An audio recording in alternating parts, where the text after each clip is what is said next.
West, former Ranger All-American, and Donald, you're from Tunica, not too far from here. What was it like for you growing up in Tunica?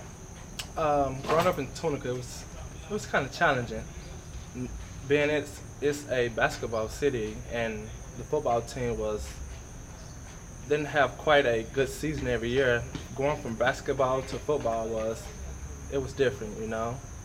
You mentioned basketball. How many sports did you play when you were in high school and growing up and everything? It's funny that you asked that. I actually played two sports. I want to say I kind of played baseball, but I didn't stay. It was just one of those things. I just want to say that I done it, but I played three. So basketball, I mean, did you just post everybody up? What'd you do? I tried to. I wasn't a scorer like my Travis Sanders just played here, but I did my job. You know, rebounds, garbage layups. What people say.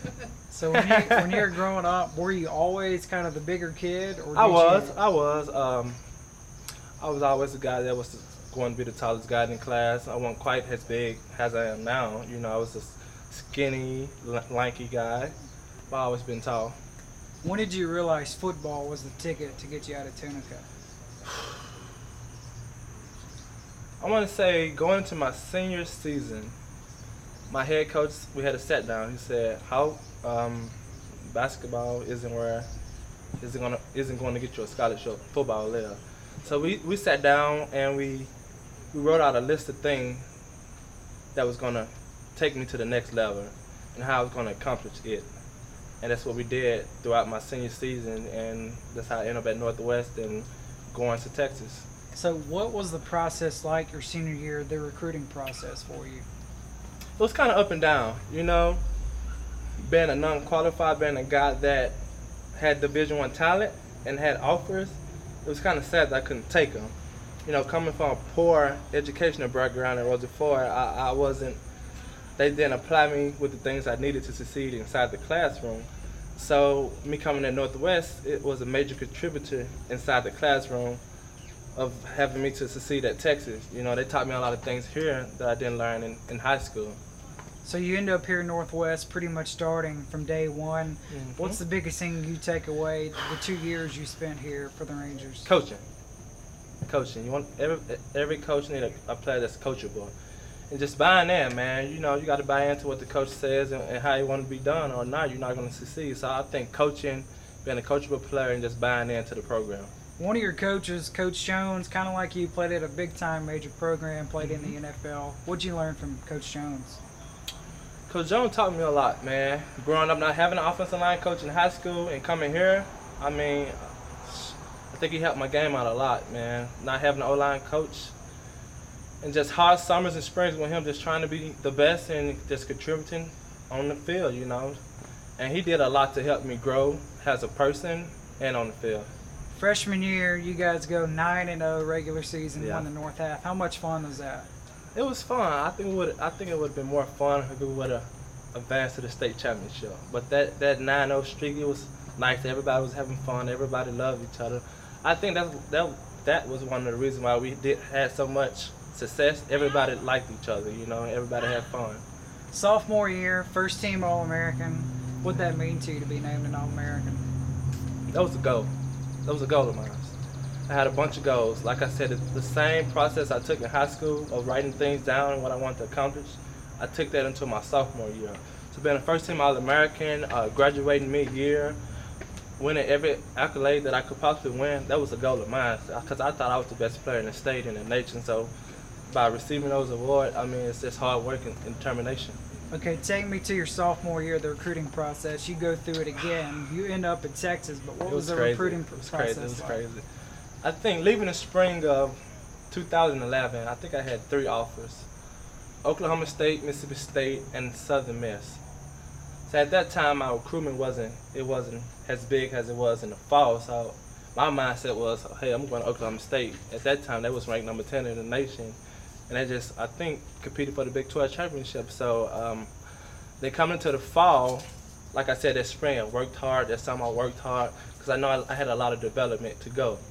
So coming to the fall, I had a point to prove. I wanted to win a men's game, as many games as I possibly could win. And I wanted to, like I said, graduate mid-year. And all of it was determination and goals. So But So, so what sold you on Texas? How'd you end up at Texas? it's a crazy story. Well, throughout the season, I continued to gain a lot of offers from Florida, Auburn, all the big time schools in the SEC. But at the time, I was committed to Oklahoma State, and I took a online class, college algebra online, and they made some new rule for the SEC, and it says you have to take that inside of a classroom. So I kind of got hindered. So only thing I could take after that was Big 12 and other non-SEC schools. So at that time, I mean, Texas sold itself, you know. Then the visit sold me as well. Right. So, I mean, I was going to a team that won national championship, was a big brand. I mean, it's Texas, you know. So it's a lot of pub at Texas, and I just love everything about Texas when I visit. What was it like the first time you met Mac Brown? To be honest, I didn't even know who Mac Brown was. I wasn't big into college football, so when I heard the name, it never rung any bells, you know.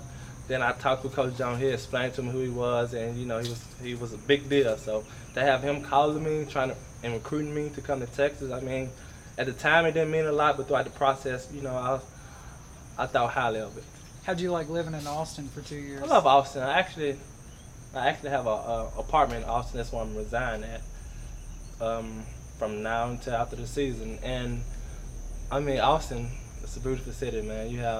It's a growing city as well. It's beautiful. What was the biggest transition for you coming from Northwest to the Big 12, big program like Texas? I think before football, it was adjusting time management. That was the hardest thing for me. Here we kind of had a little leeway of where and when we needed to be. Texas is more time management, so you need to be here at this time, that time.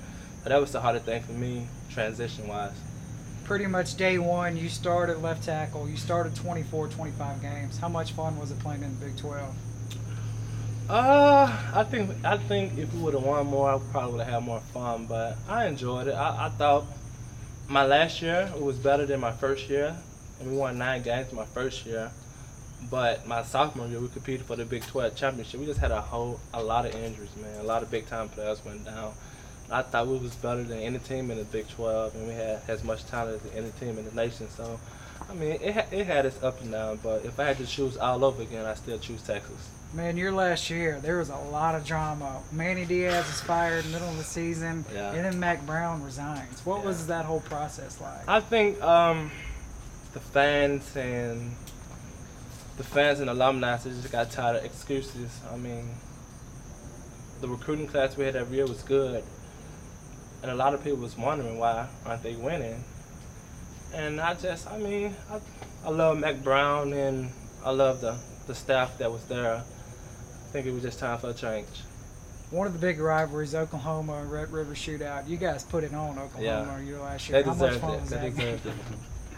But my first year playing them, I got hurt the first half, so I felt like I let my team down.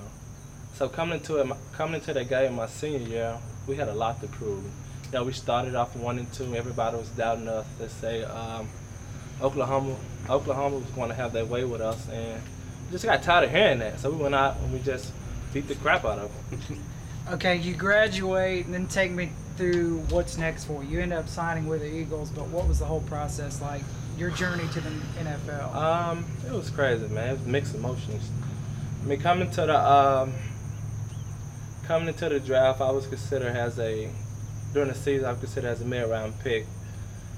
Then we continued to lose the game, and like everyone on the team value just dropped. And even though I was playing as well, I think people I don't know what people thought, but I think we didn't get a lot of credit that we should have, and it was a lot of mixed emotions. And I mean, everything happened for a reason. So, Why Philadelphia?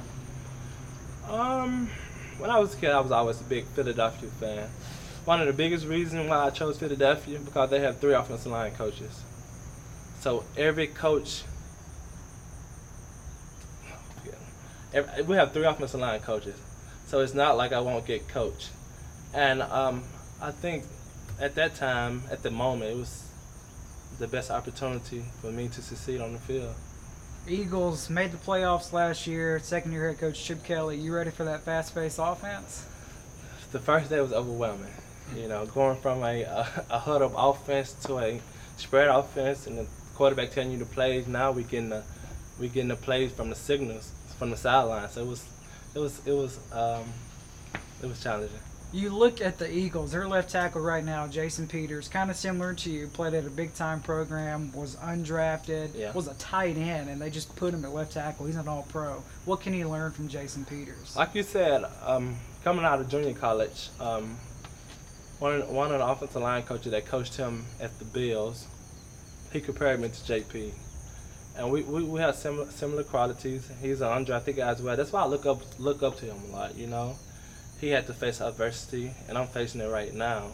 So I mean, he's athletic, I'm athletic. He's quick, I'm quick. You know, we're the same height. It's another reason why I look up to him. He's a 6'4" tackle, and I'm a 6'4" tackle. A lot of people told me I couldn't play tackle because of my length. But I'm out to prove people wrong. In Philadelphia, they believe strongly in me, and they expect a lot from me. So I'm just ready to put in the work. So what are you most looking forward to at the next level? The paycheck. Yeah, the paycheck. I mean, you can't get too caught into your feelings at that level. You know, you got to remember that it's all the business, and they have a business. They got to win games. We got to win games. You know, it's our job to play good, and it's their job to coach good. So, I mean, like I said, I grew up a Philadelphia Eagles fan. I'm excited about being there with the program. I'm just ready to play ball, man.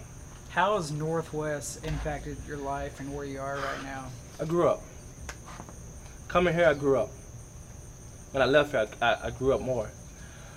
I mean, even though Northwest was 30 miles from where I'm from, it's like growing up. I mean, here I got in a little trouble. I had to overcome that, and that really made me grow up. So it's business. With Coach Wright coming back, now the head coach, what's the future for Northwest? I think those guys, they have a bunch of guys I saw today. The only way they can go right now is to the top. You know, last year they didn't have the season that they wanted, even though the staff that they had when I was here wasn't here. Probably a major reason why. I'm confident in Coach Jones and Coach Wright. He's going to put the guys in the right position to make the right plays. And I think these guys are going to have a breakout season. I think these guys are going to be the team that everybody's going to be looking out for. Saw practice today. You had a chance to speak to the team. This is a young team, only a handful of sophomores, a bunch of freshmen. What advice would you give to a lot of these young guys? A lot of advice to give to the young guys. Like I told them, that I think if you put in the work inside the classroom, everything on the field is going to handle itself. And the biggest way to not succeed at Northwest is not to go to class. I just preach, go to class, get your grades, man. What's your greatest memory of Northwest? Greatest memory? I think that year we went, first game of the season, Pearl River, I think it was ranked in the top 10, and they was ranked in the top 10. And we go overtime, we beat them at home. And that year, that was a great team. That was your second year? My second year. That was a great team. Yeah. They had great talent, we had great talent. We're down to the right. That's probably my greatest memory here. That's former first-team All-American Donald Hawkins. Reports to the Eagles on the 24th. Good luck in your first season in the NFL with the Eagles. You're making Northwest proud. Thanks for joining us. Thanks for having me.